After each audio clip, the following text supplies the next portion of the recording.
Okay, we're good. We are live. All right. Excellent, man. Well, Ryan, I just want to say thanks so much for taking the time to connect today. Really, really appreciate it. Today, guys, with the Digital Marketing Blueprint, we have Ryan, and I'm so sorry. Let me redo this because I have to switch over my screen. And I was going to ask you, Harbinson, right? Arbinson, yeah. Awesome. Perfect. So we'll just restart and we will go from there.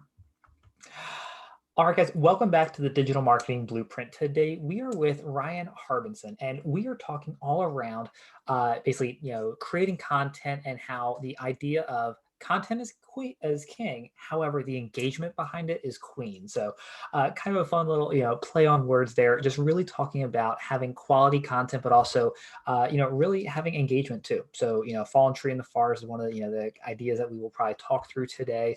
Yep. But Ryan is actually director of business development at Clearbridge Branding Agency. So Ryan, thanks so much for being with us today. Hey, man, thanks for having me. Really appreciate it. It's great. Absolutely, man. So why don't you tell us a little bit about your current role at Clearbridge Branding Agency?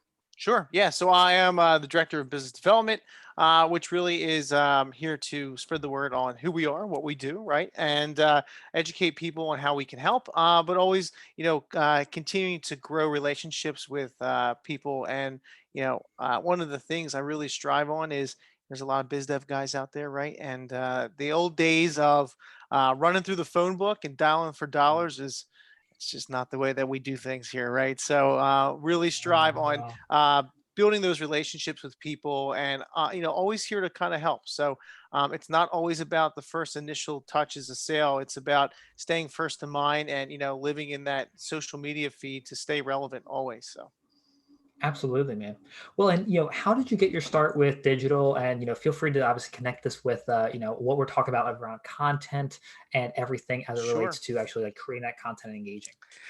Yeah, so I kind of always been in the tech world. I went to school for graphic design, so I've worked for a couple other design firms as a designer. I'm actually an ex video game guy, so I was in the video game industry for a super long time.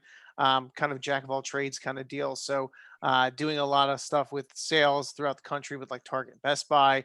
I've done a lot of work with licensing, so big licenses like M&M's and Honda and Yamaha, and then also kind of overseeing production of content as well. So I've kind of always been in the game and have always tried to stay on top of the trends and figure out like where things are going. I mean, we're in a crazy world now where literally, what are you posting on and how you telling people who you are? Like, what are you on? You on Facebook, Instagram, Snapchat, TikTok, Twitter, Yeah. Snapchat. I mean, I can name 25 different social media platforms. I mean, now you've got all kinds of other crazy stuff coming out. Like, people were leaving Twitter and going to Parlor. So, like, is Parlor something to look into? I mean, I've got over a million users now. Like, should I go over there? Like, what does the advertising complex look like? So, I mean, for me, I've really kind of tried to stay on like where the user base is.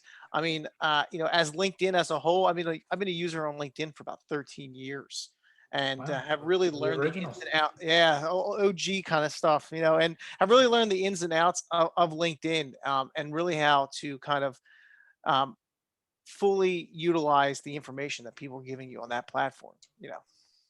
Absolutely. Well, and I know this obviously is, kind of tangent to the topic for today around content.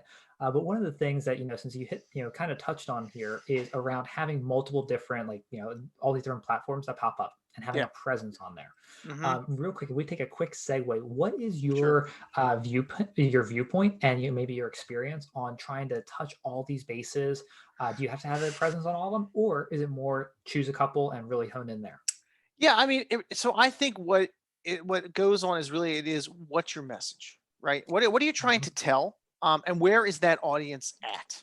Yep. Okay, obviously, the more people you have on your team, the better it is to kind of conquer on everything. Yeah. For me, I kind of stick to kind of the three, right? So Facebook, Instagram, LinkedIn is really where I'm doing things. A little bit of YouTube because I'm doing more videos and content that I can put that's video based. I just throw up on Mhm. YouTube to have a small Yep. presence on there and just to have an archive of it, right? But I think part of it is understanding what you're telling, who you're Mhm. telling that to, and the importance of getting in front of that audience. We look at like the different television networks that we've got out there, right? ABC, NBC, CBS, Fox, right? It's all a different audience and it's all a different, programming that's going out there, right? CBS is a lot of like murder TV and some comedy. ABC is very kind of family oriented. Fox is kind of the wild child, and NBC is a little more drama with a splash of some comedies in there, right? So it's depending on who you're going, and I use this example all the time, but say I go to a restaurant, right? It's a different story when I'm posting on different platforms, right? And I know the owners there because I go there all the time, right? Yeah. So if I'm on Facebook, right, I'm going to take a selfie with the table with everybody that's with me and say, hey, tag everybody, had a great time, we had a good dinner, right? If I'm on Instagram, I'm going to take a picture of my plate most likely and be like, just so you know, the crab bisque is unbelievable or whatever, right? And then Exactly. if I'm going to be on LinkedIn, I'm probably going to take a picture with the owners and There then you go. call them out, right? So I'm telling the same story, but the way that I'm putting that messaging out there is different based on the audience that I'm trying to get in front of. Exactly. I love you. That's more or less, sort of the answer that I think we've sort of come to, after talking through this on a few episodes, really around that just works well, right? You understand who you're trying to Yeah, target, and you craft your content. And of course, this kind of gets into our topics for today. But crafting your content to specifically that platform and really yeah. who you're trying to target. So, And yeah, there's nothing wrong with putting the same content on multiple things, right? yeah, So like if I just want to take a picture with the table and just be yeah, like, we had a great time at, the restaurant kind of thing, then it's kind of that subheading that changes. yeah, Right. So like maybe the way that I'm tagging people is a different way on each one of the platforms. Right. sure, So yeah. No, perfect example because there. taking Love it. 4 pictures is a lot for anybody that's got to come up with stuff. So Yes. Exactly. Good stuff. Well, and when we're talking about, maybe this idea of content, and obviously, we take the restaurant example, perfect real world example we can probably all relate with. However, when we're applying this to the topic of content is king, engagement is queen, yeah, and really understanding that, most of you guys listening now are probably somehow related or, selling in the B2B market. So correct. primarily, you might have multiple decision makers, anything along those lines. What do we need to know? We'll take this at a super high level and then really Sure. get into the tactics of what that actually looks like. Yeah, so I mean, in this world, if you're doing B2B, the way to shine is LinkedIn. It Mhm. just is. It just makes sense, right? And the reason it is, it's utilizing a couple things. So, since Microsoft has integrated, LinkedIn into their portfolio of things that they own, they've really done a nice job over the last year and change to really integrate hashtags into the platform, right? Mhm. We all know Facebook is a mess with hashtags. You can use them, but you can't really search them, and it's just crazy. Instagram and Snapchat are built Or- the core was hashtags. So LinkedIn has done a nice job to integrate those hashtags. So Mhm. for me, it's a couple things. So one, it's utilize the hashtags to your advantage and get involved in the conversations that those industries are in that you're trying to utilize the hashtags with. Okay. With Mhm. that, what comes is you're going to now follow those hashtags. Okay. So when you're following those hashtags in LinkedIn, it's going to appear in your feed. Now, what that does is it allows you to see who those people are that are posting that content, and then you getting involved in the conversations with those people. And in Mhm. this, we're trying to do a couple things, right? A, we're trying to get noticed. Okay. B, we're trying to drive content, our people with the content that we're commenting on to our profile, right? Mhm. Because now we got eyes on us. Who is this person? Three, if you've got a good amount of people that are liking the content because it's maybe someone that's pretty, important in that Yeah. industry you're trying to get into, this is where you have to really utilize the like button. Okay. Mhm. Because you can click that like button and now you can see everybody that is like that. And those Sure. people now are maybe someone that can get in front of you. Now, for me, it's when you get to a certain level, it's hard to get in front of a CMO, a chief marketing officer, right? Because everybody's in line, everybody wants to get something. Good afternoon, sir, madam. Today I can help you grow your website traffic and bring. Okay, you and everybody else, right? But if I can find someone maybe that's a marketing manager that works for the same company that is integrated into that, Mhm. I want to see what they're at. So then we go to the next level, right? Now we click on their profile. Okay. Now I'm going to check them out. So what I'm going to do is a couple things. I'm not going to initially just connect with them and here we go. Oh, hello. I see that you work for Subaru and I would love to do business with you. Okay. Yeah. You and everyone else, right? So what I Exactly. do is I follow those people. I don't connect because now what I do when I follow, it allows me to get their content in my feed.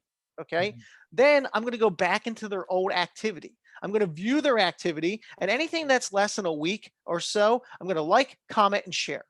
Right. So within 2 minutes, I've gotten them a notification that I viewed their profile. I've started to follow them, and now I'm involved in the conversation and all that. And what am I trying to do? I'm trying to turn those people in from ice cold to lukewarm, and then bring them to my profile.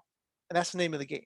It's all long con, as we talked about before. One of my many mantras is the crock pot mentality: low Mhm. and slow. That is the name of the game. All right. Yep. If you are sitting there trying to hard sell everybody and trying to just send 150 LinkedIn messages out there, look, you're going to get leads and you're going to get opportunities, but you're just going to get sales. You're not going to get relationships. And if you don't understand the difference, then you're always going to be fighting that uphill battle all the time.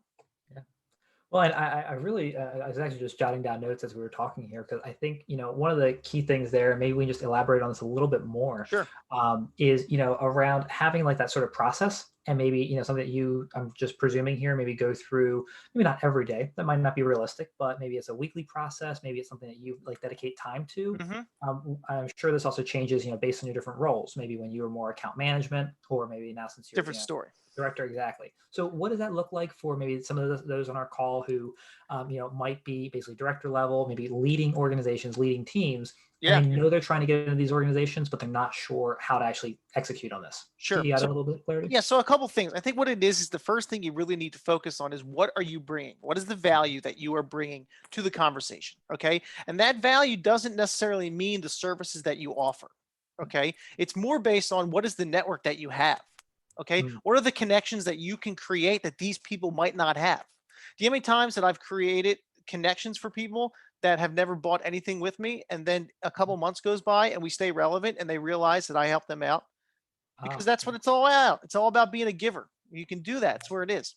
I think the other thing too is just integrating these daily routines in the morning, which usually works best for people on the LinkedIn game, right? So, Gary Vee talks about the $1.80 strategy, which is, he's a maniac and we all love him, but I don't know how the guy sleeps at night or how he even sees his family, but that's his own thing, right?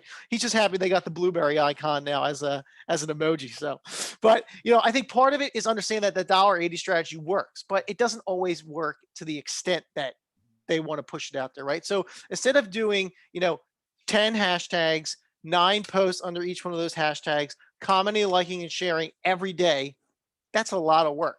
So what I do is I tend to do like 60 or 80 a week, just staying relevant in the conversation. And you're organically doing that if you're following those hashtags and they're appearing in your LinkedIn feed as throughout the day, you're just taking that 2 minutes, checking your feed, liking and commenting on stuff. It adds up quickly. But like if you're really trying to get integrated into certain industries, Mhm. use the hashtag game to your advantage, find the right people that are the people that you want to get in front of, and understand that as you build those relationships with other people in those industries, you can connect those people and now you become more relevant in the conversation. Absolutely. And yeah, last part to that, because thank you so much for that. Actually, again, making this very tactical, how we can actually begin applying this, in our already busy, crazy, world that we live in. Yeah. Around who you're actually connecting with. Correct me if I'm wrong here, but I think you also mentioned, you're not always just trying to go for the CMO or Mhm. whoever that actual key decision maker is holding the Yeah. purse strings. It might be sort of those influencers, is it, that can feed into that and make those intros? Yeah, I mean, not necessarily influencers, but maybe not someone that's super high on the on the job block kind of deal. So I think what we realize is that if people have job security and they stay at certain companies, the majority of people go from either director to senior to VP. Moving up the ladder, it's about a 3-year gap. So Mhm. if you can start on the low end, build those relationships with those people, and they stay with those companies, eventually they'll move their way up the ladder and you've already got the in because you've developed a relationship with those people. I just I just need to emphasize the fact that it's not about selling, right? It's about what value you bring. And Yeah. people will do business with you when you stay top of mind with that person. Okay. If you've got someone that says, hey, I need to know, here's the here's who I like and this is what works for me, you Mhm. should have those 4 or 5 people in your Rolodex ready to go.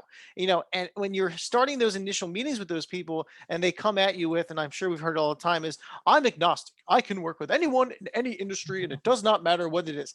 That Yeah. doesn't help me because now you're not staying relevant in my brain, right? So for me, I always tell everybody pick 3 industries, pick 3 things, and just say it with every person that you're in a meeting with, because now you're putting that out there and you're making the pipeline smaller so that, oh, esports, that's Harb loves esports, right? I love anything AI or tech based or anybody in food packaging and processing.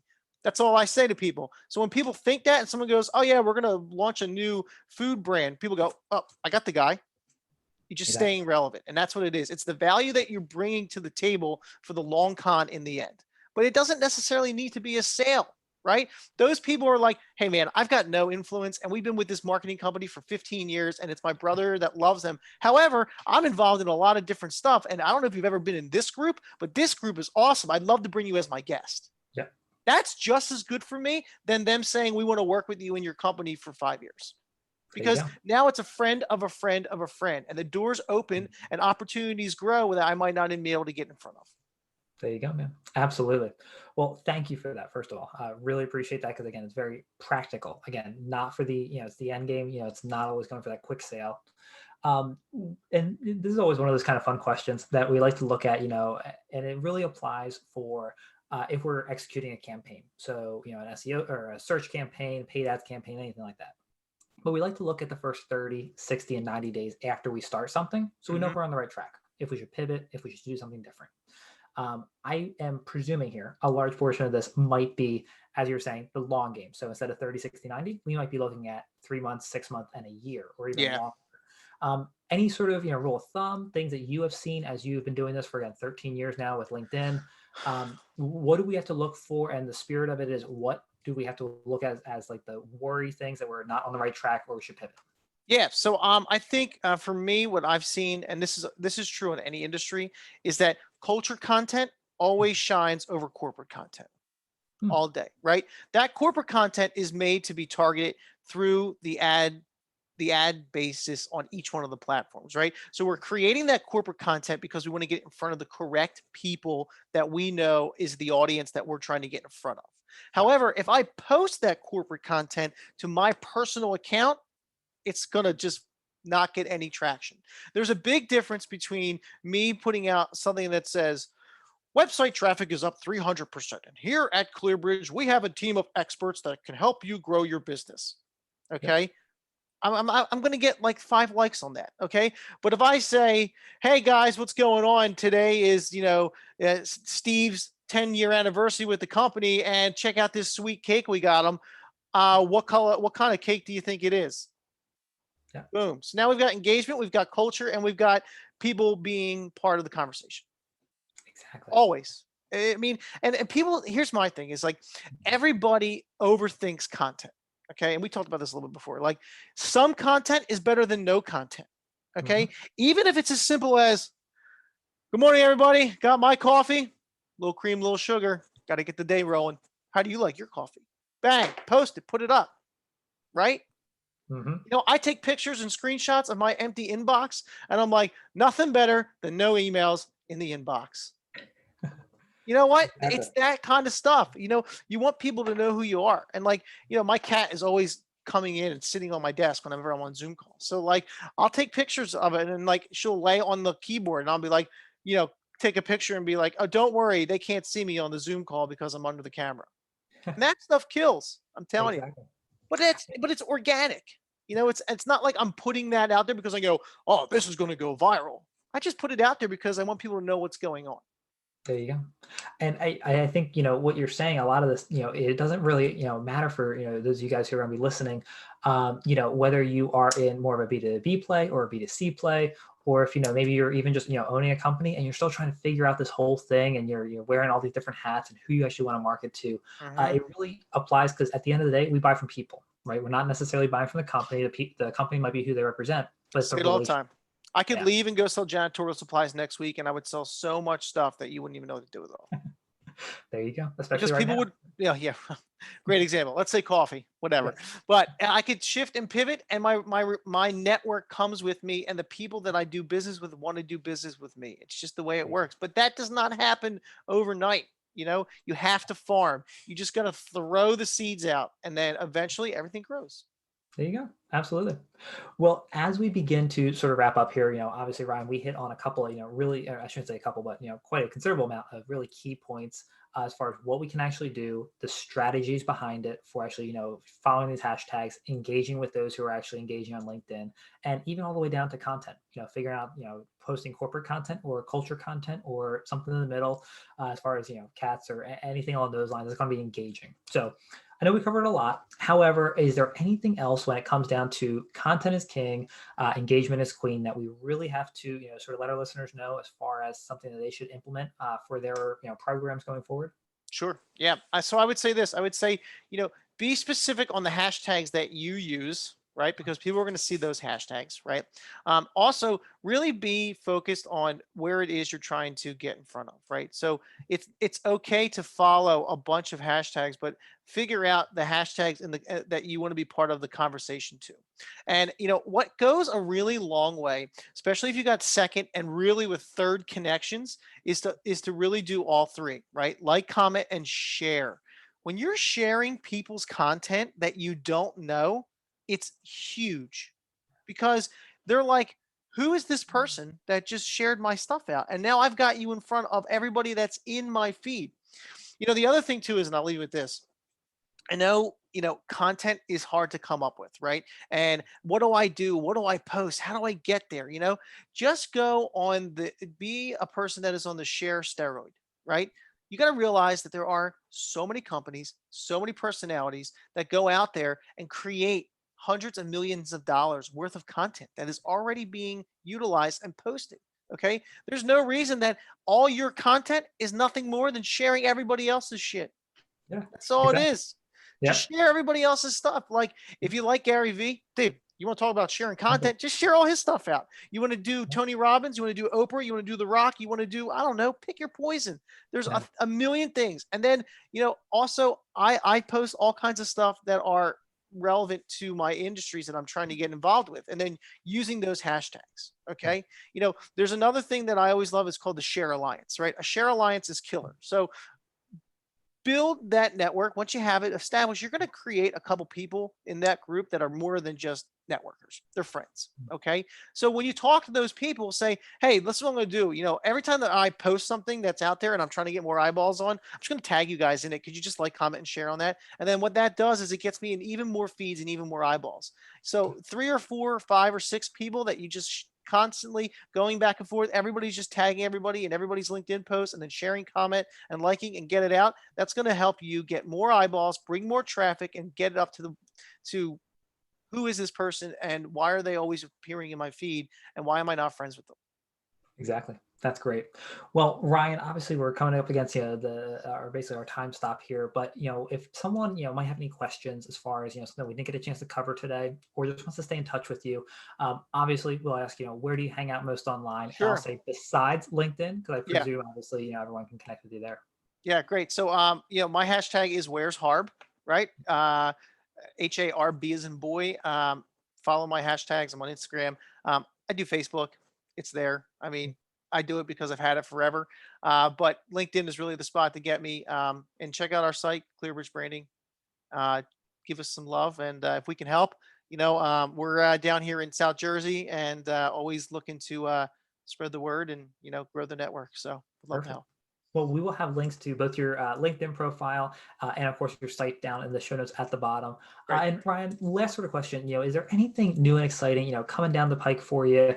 Any projects that you're working on, or any, news releases, things like you have coming up that we could at least be, sort of on lookout from you?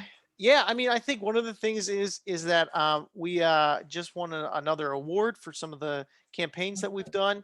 Last year we won 5 awards for some of the stuff that we've done. So the award season is starting to come up, and they're starting to come out with winners. So last year we won a handful of Davies and Addies, which are kind of like Oscars and Golden Globes in the advertising world.